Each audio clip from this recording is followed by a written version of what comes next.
نوجوان میرے سے آ کے بولتے اسد صاحب ڈر لگتا ہے، اب ڈر لگتا ہے ہم کو کہ کہیں ہم کو نہیں کہیں مار دیا نہ جائے۔ نوجوان آ کر بولتے اسد بھائی کہیں ہماری داڑھی کو کاٹ تو نہیں دیں گے۔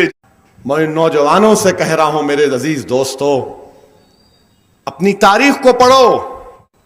تو نوجوانوں ڈرنا نہیں ہے تم کو۔ تم نے دیکھا کہ کیا ہوا، وہ کعبے کے صحن میں ظلم ہوا تو اللہ نے کیسی کامیابیاں دی کہ کعبے سے پورے بتوں کا خاتمہ ہو گیا۔ تم کو اقتدار سے اللہ نے نواز دیا، ہم کو تم کو عزت سے اللہ نے نواز دیا۔ اگر کوئی ڈر رہا ہے کہ ہمارے ایک مسلمان بھائی کی داڑھی کاٹ دی گئی پکڑ کر، تو کوئی فکر کی بات نہیں ہے۔ داڑھی کاٹنے والوں میں تم سے کہہ رہا ہوں، تمہارے باپ سے کہہ رہا ہوں، تمہاری سوچ سے کہہ رہا ہوں، تم داڑھی نہیں میری گردن بھی کاٹ دو مگر ہم مسلمان رہیں گے اور صبح قیامت تک اسلام کو ہندوستان میں باقی رکھیں گے انشاءاللہ تعالی۔ یہ ہمارا کانسٹیٹیوشنل رائٹ ہے، یہ ہندوستان کا سمویدھان ہم کو اس بات کی اجازت دیتا۔ ظلم کرنے والوں، داڑھی کاٹنے سے ہم داڑھی چھوڑنا ختم نہیں کریں گے، اور لمبی داڑھی چھوڑیں گے، اور اتنی لمبی داڑھی چھوڑیں گے کہ ہمارے اخلاق سے، ہماری سچائی سے تم کو بھی دامن اسلام میں لائیں گے انشاءاللہ، تم کو بھی لائیں گے اور تم سے بھی داڑھی چھوڑائیں گے انشاءاللہ۔ جو ہم کو گائے کے نام پر مار رہے ہیں، تم ہم کو نہیں مار رہے ہو، تم ہندوستان کو کمزور کر رہے ہو، تم ہندوستان کے آئین کو برباد کر رہے ہو، تم ہندوستان کو پوری دنیا میں بدنام کر رہے ہو۔ تم رکبر خان کو نہیں مارے، تم نے ہندوستان کے دل میں تیر مارا ہے۔ تم نے اخلاق کا قتل نہیں کیا، تم نے ہندوستان کی محبت کی فضاؤں میں زہر گھولا۔ مارنے والوں یاد رکھو، تمہارا ظلم ختم ہوگا ایک دن، تمہارا ظلم ختم ہوگا انشاءاللہ تعالی۔ یہ جو تمہارے سروں پر بربادی کے بادل منڈلا رہے ہیں نوجوانوں، ڈرو مت، یہ بادل ہٹیں گے انشاءاللہ تعالی۔ یہ بادل چھٹیں گے نوجوانوں، یاد رکھو۔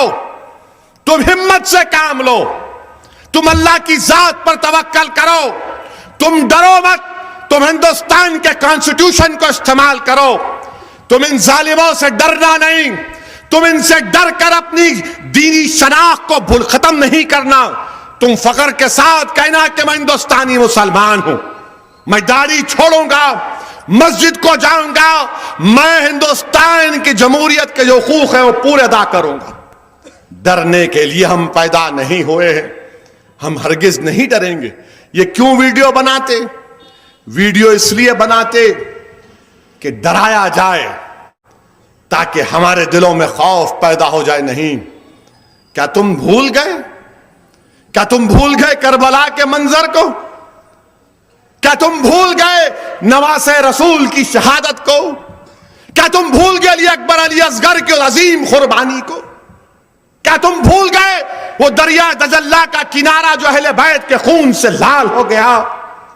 آج اگر ہمارے گھروں میں ماتم ہے، ہمت رکھو، حوصلہ باقی رکھو۔ کیا تم بھول گئے وہ کربلا کے میدان میں حضرت زینب کا اجڑا ہوا خیمہ؟ تاریخ گواہ ہے، تاریخ تم سے پکار کر کہہ رہی نوجوانوں، ڈرنے اور گھبرانے کی ضرورت نہیں ہے۔ یزید کو بھی بڑا یقین تھا، مگر اللہ نے یزید کا خاتمہ ایسا کیا کہ کوئی نام لیوا نہیں ہے۔ حضرت ابراہیم کو آگ میں ڈالا گیا تو نمرود سمجھا میں بڑا طاقتور ہوں، اللہ نے لنگڑے مچھر سے اس کو ختم کروایا۔ اور یہی ہوگا، یہ جو وقت کا نمرود ہے نا، یہ جو وقت کا فرعون ہے، اس کا خاتمہ ہوگا، دیکھنا تم۔ ظلم کی بنیاد پر کوئی حکومت نہیں کر سکے گا۔ ظلم جب بڑھے گا اللہ کی قدرت جوش میں آئے گی۔ تم دیکھنا، میرے الفاظ کو یاد رکھنا، ظالموں کے ظلم کا خاتمہ ہوگا، اور ہم انشاءاللہ تعالی سب سے آگے رہیں گے, ظالموں سے پنجہ آزمائی کریں گے. آپ بتائیے میرے بھائی, رکبر خان کو مارا گیا. رکبر خان کو کیوں مارا گیا؟ اور پھر مارنے کے بعد بی جے پی کا مقامی ایم ایل اے بولتا ہے انہیں اسمگلر تھا. بی جے پی کا مقامی ایم ایل اے الور کا کہتا ہے کہ ایسا ہی ہونے والا ہے. یعنی موت کو, مارنے کو, قتل کو جائز قرار دیتے. اور ہندوستان کے وزیر اعظم کیا بولتے ہیں؟ بھائیوں بہنوں, سب کا ساتھ سب کا وکاس. ہم کو گائے کے نام پر مارا جاتا ہے. ہندوستان کے وزیر اعظم, جب سے آپ ملک کے وزیر اعظم بنے, ہندوستان کے مسلمانوں کو گائے کے نام پر مارا جا رہا ہے. جب سے آپ وزیر اعظم بنے, ہم پہ جھوٹا الزام لگا دیا جاتا ہے کہ ہم گائے کی اسمگلنگ کرتے ہیں. وہ رکبر خان گائے خرید کر لے جا رہا تھا, کاٹ کے اس کا گوشت بیچنے کے لیے نہیں. رکبر خان کی بیوہ ہماری بہن نے کہا کہ ہمارے پاس جو زندگی بھر کی کمائی تھی 60,000, وہ رکبر خان لے کر گیا. گھر میں 6-7 بچے. تو رکبر خان نے اپنی بیوی سے کہا کہ اب میں جا کر گائے خریدوں گا, اس کا لا کر اس کا دودھ بیچوں گا تاکہ ہماری زندگی اچھی گزر سکے. رکبر خان نے کہا کہ میں بھینس نہیں خرید سکتا, اس لیے کہ بھینس مہنگی ہوتی ہے. وہ غریب رات کے اندھیرے میں ان ظالموں سے بچنے کے لیے گائے کو خرید کر لا رہا تھا, تو رات کے اندھیرے میں اس کو مارا گیا. اندازہ لگائیے کہ پولیس کی گاڑی میں بٹھاتے ہیں, آدھے کلومیٹر کا فاصلہ پولیس 4 گھنٹے میں طے کرتی. پولیس کی گاڑی میں رکبر خان کو مارا گیا. اور جب پوسٹ مارٹم کی رپورٹ آئی تو معلوم ہوا کہ رکبر خان کی گردن ٹوٹی ہوئی تھی 3 جگہ سے, پیٹ کے پھسلیاں ٹوٹی ہوئی تھیں, ہاتھ اور پیر کی ہڈیاں ٹوٹی ہوئی تھیں. ہندوستان کے وزیر اعظم, آپ ایک ٹویٹ نہیں کرتے, آپ ایک مذمت نہیں کرتے. مہاراشٹرا میں ایک گاڑی گر گئی رائے گڑھ میں, افسوسناک واقعہ.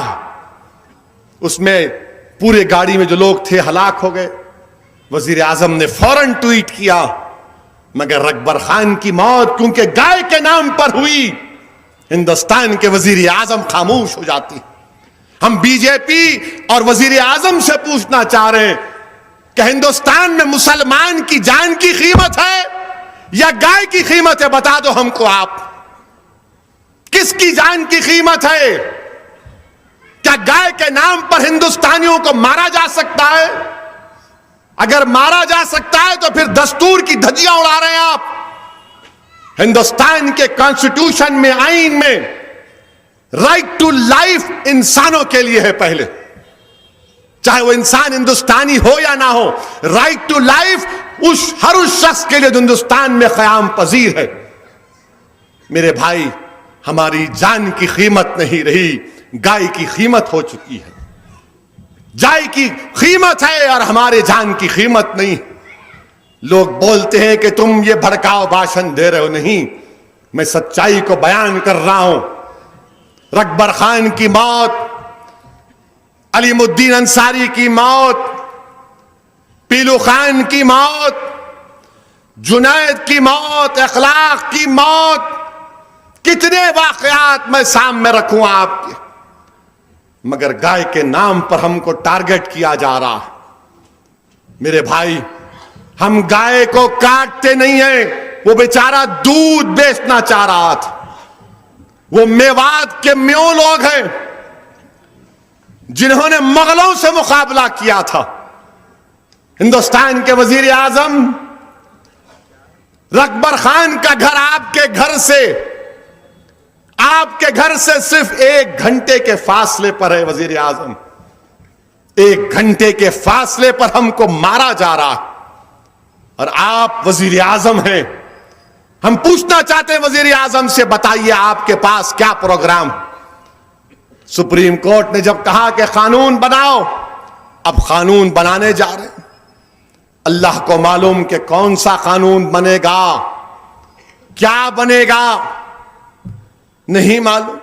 مگر میں آپ سے کہنا چاہ رہا ہوں، ہندوستان کے ہندوستانی مسلمانوں سے کہنا چاہ رہا ہوں کہ سبق حاصل کرو دلتوں سے، سبق حاصل کرو مراٹھاؤں سے، سبق حاصل کرو پٹیلوں سے، سبق حاصل کرو راجستھان کے گجروں سے، سبق حاصل کرو ہریانہ کے جاٹوں سے، کہ متحد ہو کر جب ایک طاقت بن کر سامنے آئے تو حکومت ان کے مطالبات کو ماننا پڑا۔ دلت متحد ہو گیا اور مودی سے کہا کہ اگر قانون نہیں آئے گا SC/ST ایکٹ کا تو پھر ہم خاموش نہیں بیٹھیں گے۔ حکومت مجبور ہو گئی۔ مہاراشٹر میں مراٹھے روڈوں پر ہیں، چیف منسٹر مجبور ہے، اور ہم کیا کر رہے ہیں؟ ہم صرف رو رہے ہیں، ہم صرف رو رہے ہیں، ہم صرف راتوں میں گھر میں بیٹھ کر دعا کر رہے اور رو رہے ہیں۔ یاد رکھو، یقیناً دعا کرنا ہے، زندگی بھر دعا کرنا ہے، دعا ہمارا ہتھیار، مگر صرف دعا پر اکتفا نہیں کیا جا سکتا۔ میں یہ کیوں کہہ رہا ہوں؟ کیا تم نہیں دیکھے، تم نہیں پڑھے کہ احد کے میدان میں رسول اللہ صلی اللہ علیہ وسلم کو میدان کارساز میں آنا پڑا؟ کیا تم نے نہیں دیکھا کہ احد کے میدان میں دندان مبارک شہید ہوئے؟ کیا تم نے نہیں پڑھا